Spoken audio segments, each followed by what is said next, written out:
मेरे प्रिय विद्यार्थियों, आज की इस क्लास में आप सभी का हार्दिक अभिनंदन है।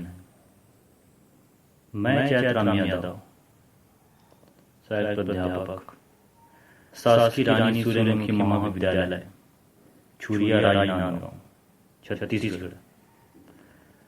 आज हम द्वितीय सेमेस्टर के अष्टम पेपर का निबंध वैष्णव का फिसलन हरिशंकर परसाई द्वारा लिखित निबंध की चर्चा करने जा रहे हैं।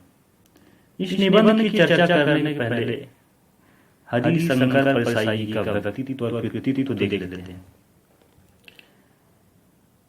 हरिशंकर परसाई जी का जन्म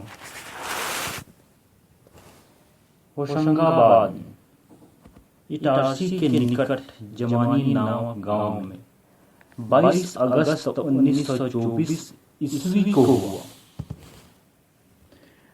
हरिशंकर परसाई मध्य प्रदेश ही नहीं, समस्त भारत के जाने माने व्यंग्यकार हैं।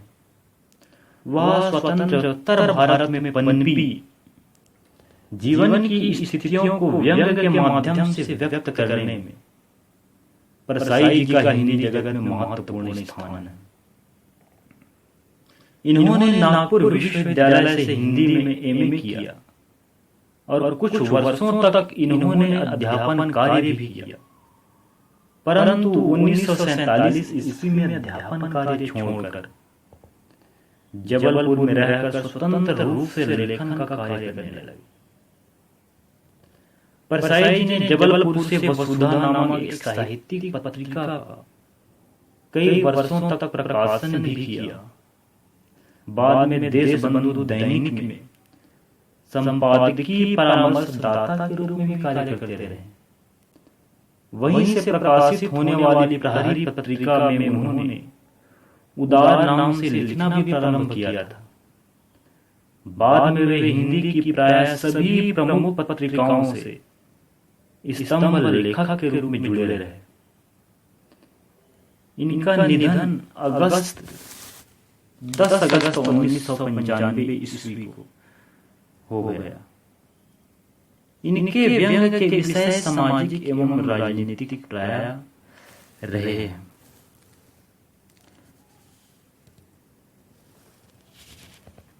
कुछ वर्षों तक अध्यापन कार्य भी किया। इन्होंने बाल्य अवस्था से ही कला एवं साहित्य में रुचि लेना प्रारंभ कर दिया था और वे अध्यापन के साथ साथ साहित्य सृजन भी करते रहे। और दोनों कार्य साथ साथ न चलने के कारण अध्यापन कार्य को छोड़कर साहित्य साधना को ही इन्होंने अपने जीवन का लक्ष्य बना दिया और कई महत्वपूर्ण पत्रिकाओं के लिए ये लेख भी लिखते थे, जैसे कि धर्म युग पत्रिका में। तो आइए हम परिचय देखने के पश्चात वैष्णव की फिसलन निबंध की चर्चा करते हैं। इस निबंध में वैष्णव नामक करोड़पति व्यक्ति है जो प्रायः भगवान विष्णु की पूजा करता था और उनके घर में भगवान विष्णु का मंदिर भी है। उनके पास जायदाद अत्यधिक है। सुतकोरी का भी काम करता था, ब्याज से कर्ज देते थे और वैष्णव रोज 2 घंटे भगवान की पूजा करता था। और कर्ज लेने वाले आते हैं, विष्णु वह अपना भगवान का मुनीम समझता था। कर्ज लेने वाले से वे दस्तावेज लिखवाते हैं। दस्तावेज लिख दिया, रामलाल वल्द श्यामलाल ने भगवान विष्णु वल्द नाम मालूम को ऐसा जो कि निरंतर इस प्रकार से उनका कार्य चलता ही रहता था। वह इस काम को धर्म का काम समझता था। अनेक कर्जदार आते थे और उसी प्रकार रोज दस्तावेज लिखकर कर्ज बांटते थे। उनका व्यवसाय ऐसे ही जोरदार चलता रहता था। वैष्णव सोचने लग गया, क्योंकि उनके पास अपार राशि नंबर 2 की एक चित्र हो चुकी थी। इसका क्या उपयोग होना चाहिए, क्योंकि वह कर्ज बांट कर बहुत सारे धन इकट्ठे कर लिए थे। राशि बढ़ती चली जा रही है और इन सब को वह भगवान की कृपा समझता था, भगवान की लीला समझता था, क्योंकि वह भगवान विष्णु का अपने आप को मुहिम समझता था और वह समझता था कि वही आदेश देंगे कि क्या किया जाना उचित है। वैष्णव एक दिन पूजा के बाद प्रभु से हाथ जोड़कर प्रार्थना करता है कि हे प्रभु, आपने अधिक धन मुझे दे रखा है, तो इसका कुछ उपाय बताइए जिसका इस राशि का उपयोग हो सके। तभी वैष्णव के शुद्ध आत्मा से आवाज आती है कि तू एक बड़ा सा होटल खोल ले, और आजकल होटल बहुत चल रहे हैं और इससे आपको लाभ भी मिलेगा। वैष्णव समझता है कि आप प्रभु की आज्ञा को मैं टाल नहीं सकता, और उन्होंने एक विशाल होटल खुलवा लेता है। बहुत अच्छे कमरे, खूबसूरत बाथरूम, लॉन्ड्री, नाई की दुकान, टैक्सियां, बाहर बढ़िया लॉन, ऊपर टेरेस गार्डन आदि की समुचित व्यवस्था कर देते हैं। बड़ा होटल का नाम सुनकर बड़े लोगों का तांता लग जाता है। बड़ी बड़ी कंपनियों के एग्जीक्यूटिव, बड़े बड़े अधिकारी एवं बड़े बड़े सेठ आते जाते रहते हैं। एक दिन एक कंपनी के एग्जीक्यूटिव ने कहा कि इतना बड़ा होटल खोल रखा है, किंतु क्या हम घास पत्ती खाने के लिए इतने बड़े होटल में बड़ी शुल्क देने के लिए आते हैं? यहाँ नॉनवेज की व्यवस्था होनी चाहिए। वैष्णव धर्म संकट में पड़ जाता है कि विष्णु की पूजा के बाद प्रार्थना करता है कि हे प्रभु, ग्राहक होटल में संतुष्ट हो रहे हैं, आप आज्ञा दीजिए। वैष्णव के शुद्ध आत्मा से आवाज आती है, वह समझता है कि आप भगवान ने मुझे आज्ञा दी है कि अरे मूर्ख, गांधी जी के आदर्श एवं भजन को स्मरण कर वैष्णव जन तेने कहिए जे पीर पड़ाई जाने रे। तो दूसरों की पीर को जान, दुख को जान, होटल में मांसाहारियों की व्यवस्था कर दे। तत्पश्चात होटल के यात्रियों को अच्छा भोजन मिलने लगता है, आमदनी बढ़ने लगती है।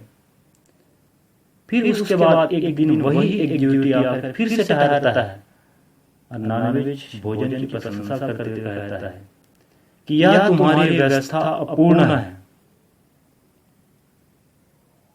गोश्त के पचने की दवाई की भी व्यवस्था होनी चाहिए।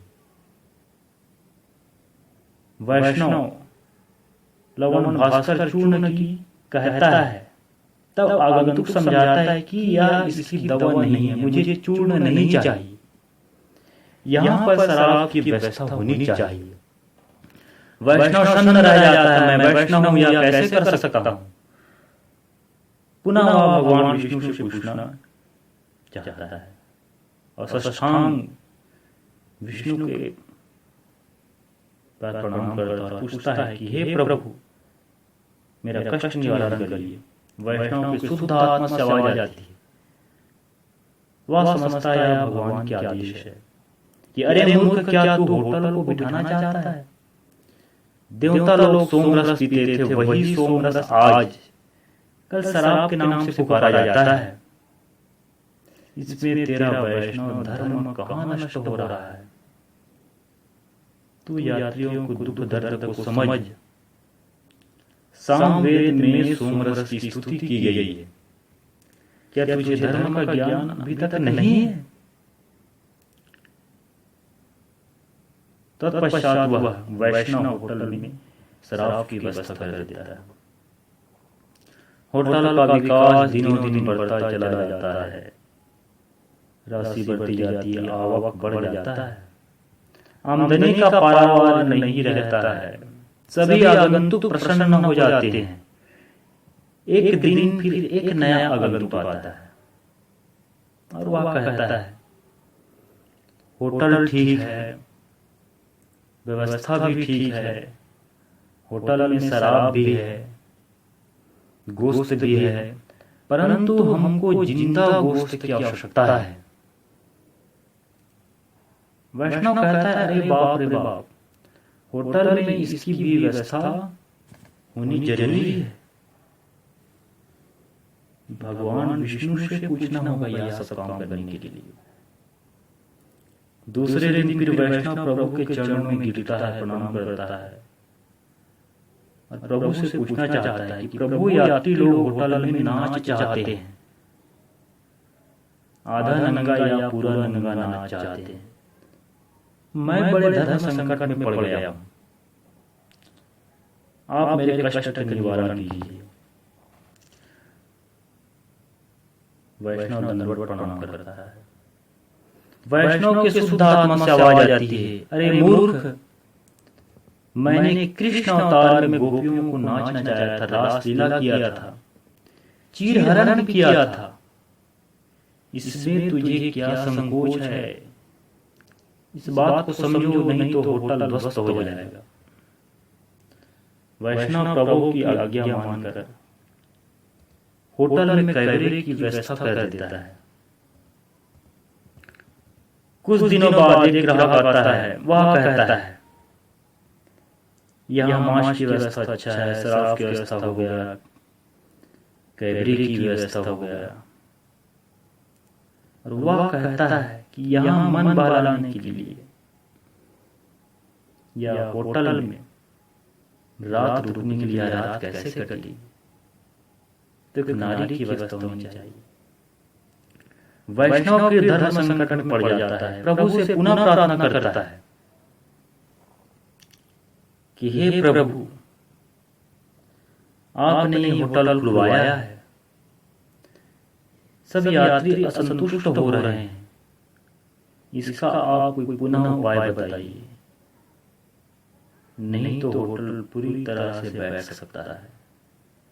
ग्राहक लोग नारी मांगते हैं और यह तो पाप है, और यह पाप मैं नहीं कर सकता क्योंकि मैं आपका उपासक हूं।